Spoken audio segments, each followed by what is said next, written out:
Hello. So, did you know that lock and key mechanism is the best example of agonist and antagonist? So, watch the video till the end to find out a key memory tip which will never make you forget what is the agonist and antagonist. So, stay tuned and stay tuned for the secret at the end of the video. Now, before discussing about the main difference between agonist and antagonist, you should be able to understand what is actually a receptor. Imagine the sliding doors which are installed inside the shopping malls, the automatic doors which open automatically when you walk inside that shopping mall. So basically those automatic doors, they sense your motion, and as they sense your motion, they slide open as you walk inside the shopping mall, and the response is that the doors open and you are able to enter inside, right? So receptors act exactly the same, right? Receptors act as the signal detectors, and who carries those signals for them? The ligands, right? Imagine the example, you are the ligand, right? You are the signal, you are walking inside the shopping mall, right? The motion is sensed by the automatic door. The automatic door act as the receptor. It detects the signal and the response is produced. The response is eventually that the sliding doors open and you are able to walk inside. So receptors are acting as the signal detectors, right? And the ligands inside your body are neurotransmitters, right? The drugs, right? The hormones. And ligands are exactly the example of lock and key, right? There's a specific ligand for a specific receptors, right? Lock and key, there's always a specific key for a specific lock, right? Same is with the ligand and the receptors, right? Ligand and receptors are specific for each other, right?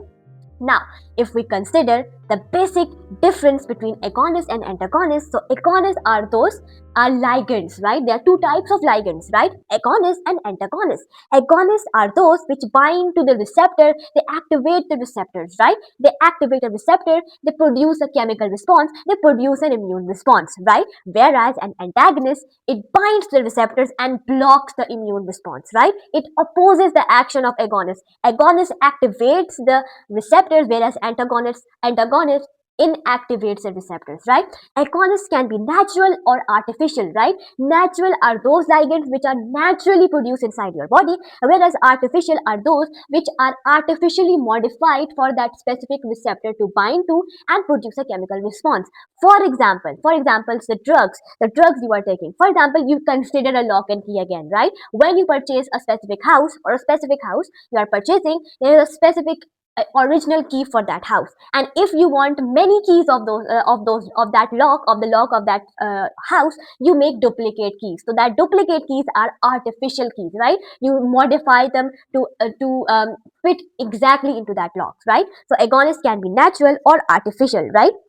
Now, there is some example. Agonists have specific receptors. For example, cardiac cells, they contain membrane which have beta adrenergic receptors, specific beta adrenergic receptors, right? They activate the beta adrenergic receptors. There's antagonists. Example is naloxone. If you are taking opioids, morphine, and there's overdose inside your body of morphine, overdose, and to reduce that dose, you take naloxone. Naloxone reduces the amount of opioids. It opposes the effect. It acts as an antagonist, right? So here is a diagram, right? Antagonist on the antagonist is the red key or the red molecule which binds to the receptor and does not produce any immune response. And secondly, antagonist also does not let other molecules to bind to as well. For example, it blocks the binding of agonist, due to which agonist can also not bind. The last and not the least thing, again, there's an example, there's a cute example. The agonist activates the receptor, and antagonist blocks the receptors, right? There are some types of agonist and antagonist, right?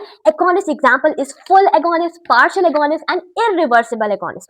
Full agonist, basically they bind directly to the receptor. They're also called direct agonist, right? They bind to the receptor and produce a faster response. Whereas partial agonists are indirect agonists which delays the response. It promotes the binding of natural ligands. They produce half, or you can say 50% of the maximum chemical response, right? So partial agonists are those, and inverse agonist, it decreases the effects of agonist. It opposes the effects of agonist, right? So it works as opposite reaction, right? Whereas antagonists, there's competitive antagonists. Competitive are those which compete for, there are many drugs or many molecules competing for the same receptors, right? So they bind at the same binding site and prevent natural ligands from binding, right? Non-competitive, they bind to the receptors, and they do not bind to the receptor side, they bind to the other than the receptor side, which is called the allosteric side, and produce a conformational change. An irreversible antagonist, it binds to the binds covalently to the receptor and permanently blocks the receptors, right?